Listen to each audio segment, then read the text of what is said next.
అవోళ్ళ గా నడుమ మ్యాడ్ అనే సినిమా వచ్చింది.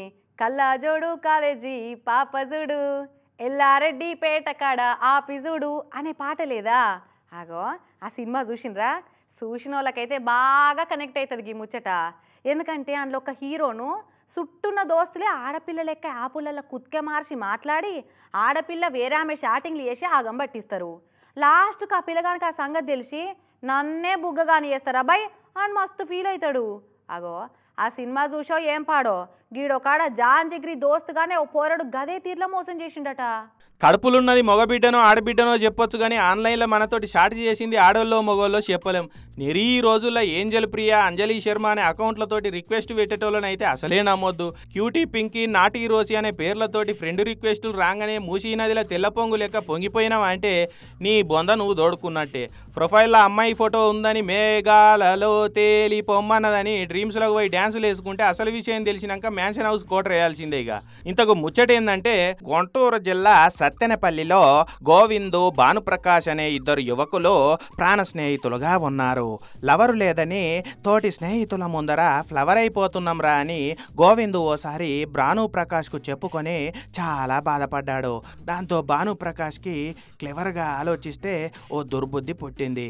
తానే అమ్మాయిగా మారిపోయి వీడితో చాటింగ్ చేస్తే వీడు హ్యాపీ, అడిగినన్ను డబ్బులు నొక్కేస్తే నేను హ్యాపీ అని మనీ హెస్ట్లో ప్రొఫెసర్ లాగా మైండ్ గేమ్ ఆలోచన చేశాడు. అంతే ఇక అనుకున్నదే తడువు తన ప్లాన్ను అమల్లో పెట్టాడు ఈ భానుప్రకాష్. అమ్మాయి పేరుతో అకౌంట్ తీసి తన ఫ్రెండ్ గోవింద్కు ఫ్రెండ్ రిక్వెస్ట్ పెట్టాడు. నా పొలంలో మొలకలొచ్చాయిరో అని నువ్వొస్తానంటే నేనొద్దంటా నా సినిమాలో సిద్ధార్థులాగా ఎగిరి గంతేసి వెంటనే రిక్వెస్ట్ యాక్సెప్ట్ చేశాడు. కానీ గోవింద్కు పంగనామాలు పెట్టబోయేది స్నేహితుడే అని తెలుసుకోలేకపోయాడు. అమ్మాయి మైకంలో పడి భానుప్రకాష్ అనుకున్నట్టే తన ప్లాను అమలులో పెట్టాడు. గోవిందుని కామెంట్ బాక్స్ నుంచి ఇన్బాక్స్కు తీసుకొచ్చాడు. ఇంటి మసిగా చాట్ చేసి ఇంట్లో అవసరాలున్నాయని చెప్పి గోవిందుని డబ్బులు అడగడం మొదలుపెట్టాడు.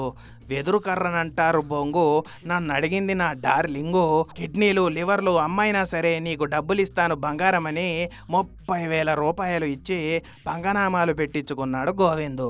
వన్ ఫైన్ డే భానుప్రకాష్ ఇలా నన్ను బకరాను చేసి 30,000 కొట్టేశాడని అసలు నిజం తెలుసుకున్నాడు గోవిందు.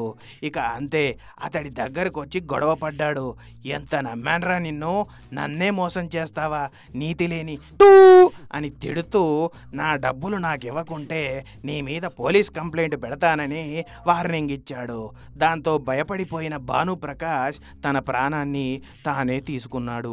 ఇప్పుడు అతడిని బెదిరించిన గోవిందు అతడి స్నేహితుల మీద పోలీసులు కేసులు పెట్టారు.